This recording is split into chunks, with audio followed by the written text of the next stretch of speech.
นี่6,000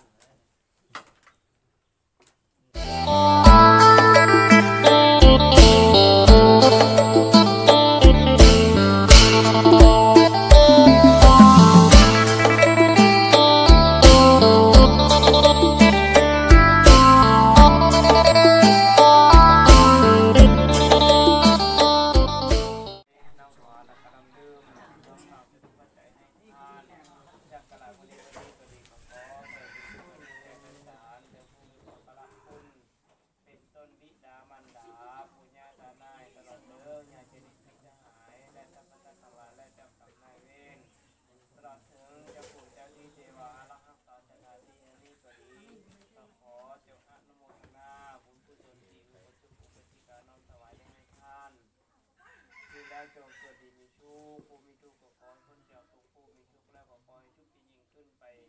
ด้วยบุญด้วยกุศลที่เขาได้ให้ทานก็ขอจงเป็นให้นิจงคำนั้นชู้ให้แก่เขาและนิจงอยู่เย็นเป็นชุกอยู่ดีมีชุกจงมีความชุกกายชุกใจจงมีโชคมีชัยก็ปรารถนาสิ่งใดก็ขอความคิดความปรารถนาของเขานั้นจงสำเร็จจงสำเร็จจงสำเร็จดังคำมาคำปรารถนาทุกคนเถิดอภิวาทนาสีนิจังวุฒาปัญญาโนจันตโลธรรมาวัฏันติอายุโนสุขังพระลังโอ้เจริญเด้อโอ้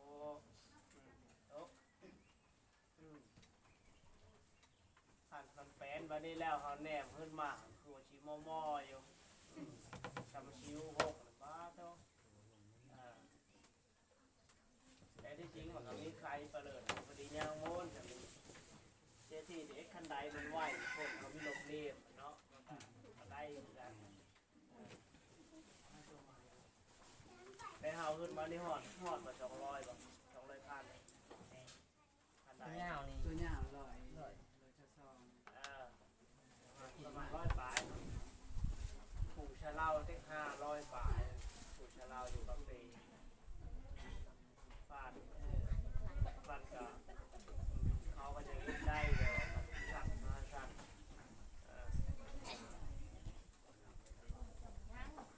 จะพูดว่าที่ประมาณ300ค่าแต่ตีขึ้นมาครับประมาณ200 บาทเนี่ยกะบูชาแล้วก็ไอ้เดือยกินเด้อกินอยู่ไอ้กินได้เลยกินจะได้เป็นข้าวอยู่สงขลาเอาเนาะเฮ็ดก่อนนะเนี่ยตัดแต่ตัวใหญ่กูตัวเทิงชูฟ้าก่อนแล้วก็พอดีแหละยังบ่ได้มาว่ามาเนื้อเนี่ยชงพระแล้วก็ชั้นเพลเลยเฮ็ดใส่กันได้ติ๊กได้มาในวันงาน สบายดีทุกคนเนาะมื้อนี้เฮาก็อยู่ที่ทำสีภูนางน้อยสายภูสังแหบ้านนาโพคำเมืองปิงแจงสวรรณเขตมื้อนี้ก็ถือว่าเป็นโอกาสดีที่เฮาจะได้เอาพระพุทธรูปมาส่งพร้อมทั้งหมดพระอาจารย์เพิ่นนำเนาะฉะนั้นแล้วเพื่อบ่เป็นการเสียเวลาครับไปเบิ่งไปชมบรรยากาศการหดชมกันเลยเนาะ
นี่6,000นะ พวกมันเนี่ย 6,000เขาเนาะเขาชื่อเขาหลาย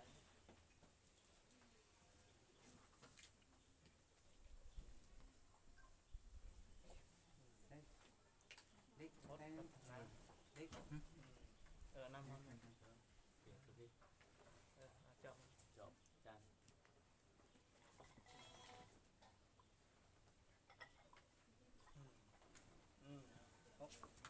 เนี่ยเป็นไงนะ โอเค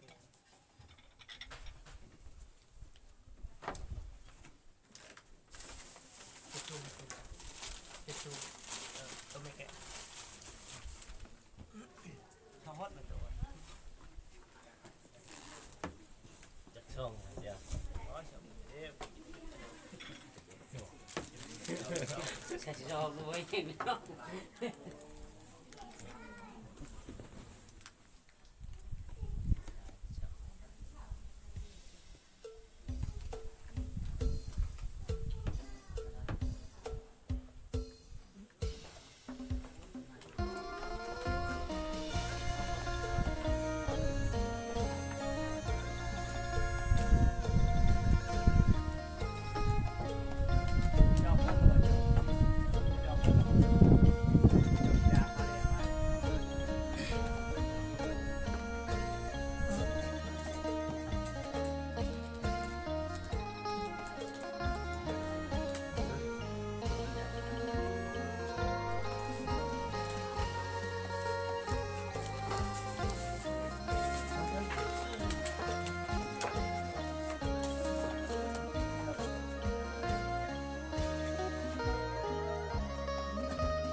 ก่อยของ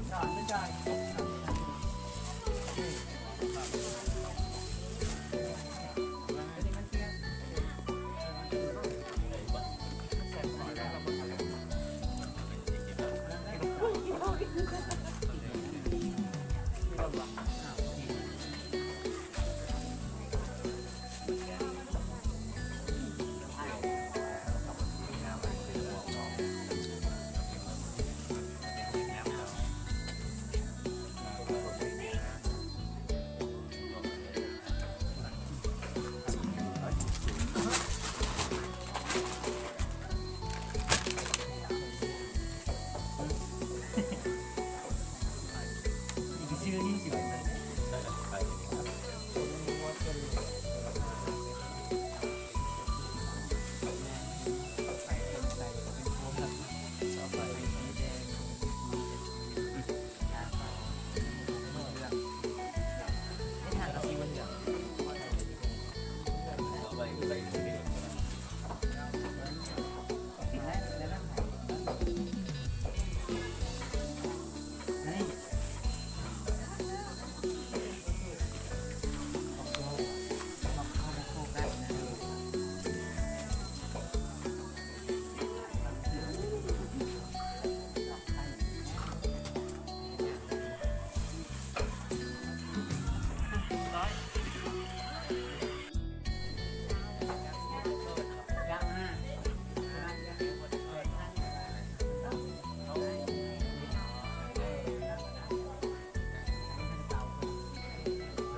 แร่ลิกาแร่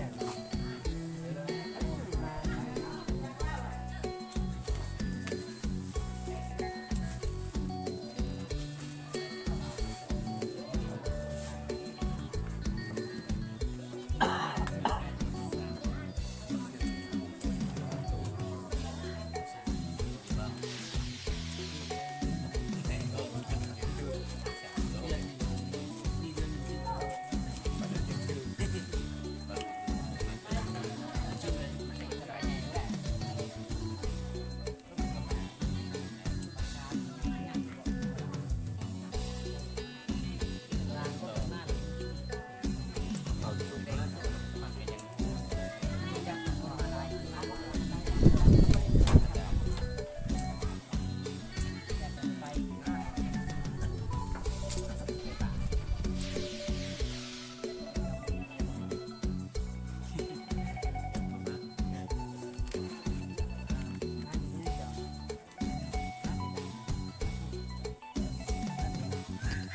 โดยมาฮอดนี้เราก็ขอจบคลิปไว้เพียงส่ำนี้ก่อนเนาะฝากกดไลค์กดแชร์กดติดตาม เพื่อเป็นกำลังใจในการสร้างคลิปต่อไป